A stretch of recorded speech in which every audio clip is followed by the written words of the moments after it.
Hey everyone, Misha here. I am coming to you from my beautiful backyard, and I'm laughing because this plant has been in every single setup I've tried for this camera. So everyone, say hello to this beautiful plant that is insisting on being in this video. We'll give it some love. Today I am here to talk to you a little bit about how you can get comfortable going out into nature. And I want to start in my backyard because this is a really great place for you to connect to nature, just right in your own backyard if you have one. And don't worry if you don't have one, if you're living in an apartment, or perhaps if you are living in a city where maybe you don't have a backyard. As long as there's a little patch of green, maybe a park nearby, that's a great place to get started. So I just want to show you a couple of really simple tips to get you comfortable being out in nature, and just what I do whenever I come out into an area for a first time. You can't really see this right now, but I'm actually sitting on my knees on the ground. I don't have any towels down or any kind of a yoga mat. In a second, I'll angle the camera down so you can see that I am totally being honest about that. And I want to just show you kind of what I look for in order to find a good spot to get comfortable and commune with nature. So these are the top 3 things I look for when I go out into nature to just kind of sit down and meditate, or maybe check out the flowers or the plants or the wildlife.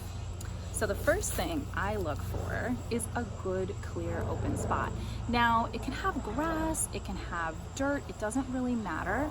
But here in Florida especially, I'm looking for anything that might make my seated area not as comfortable. So if you look behind me, you can see the ground here is really leafy. So if I were to scoop some up, this is what it looks like. So it's not super pretty. It's definitely not grassy here. So it's just this kind of crackly, leafy, what we call the duff. So that's the layer of dead and rotting material. There are even sticks here. So I don't have a lot of rocks in my backyard, but I have a lot of sticks. So when I try to find a place to hang out, I want to make sure that I'm looking for an area that doesn't have anything that will make me uncomfortable. Big thing for me here in Florida is fire ants. If you don't have that, if that's not a problem for you, lucky you. But for us, it definitely is.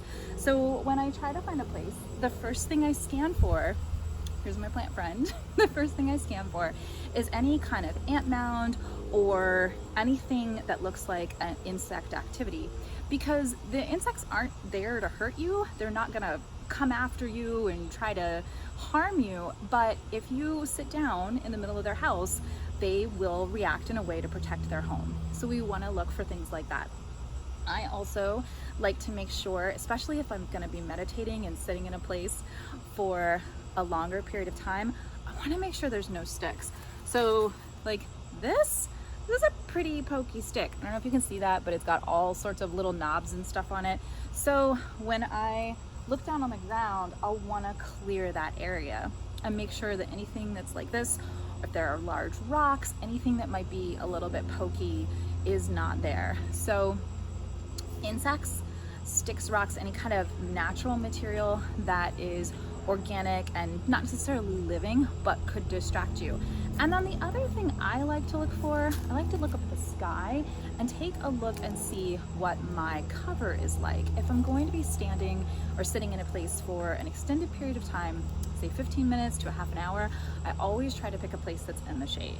And this doesn't matter if you're in Florida, where we've got our temperatures reaching 99, 100 and higher. I know a lot of states out there get that, especially in the summertime. It doesn't really matter where you are. You probably don't want that sun beating down on you, because that can really quickly impact your comfort level. And remember, especially if you're not used to going out into nature, you want those first experiences you have to be really, really pleasant. So the 3 things I look for are there any animal, oh, and I forgot to mention, in that animal category, you know, you might be thinking ants, maybe if there's any kind of spiders down there or wasps. Also, dog poop, that's a big thing, especially in my yard. Always look for that, because you don't want to sit down in that. So anything that's animal, any organic material, like our sticks and rocks that might affect you, and then check out what the cover is over you. Once you look at those 3 things, typically you'll be able to find a nice spot that'll be nice and comfortable for you to sit down and connect with nature. So I hope you go out there, and walking is a really beautiful way to experience nature, definitely, but I always recommend taking a little bit of time to sit down and really sink in and enjoy it. And hopefully this will give you some ideas on a way to find a nice place to do that. See you later.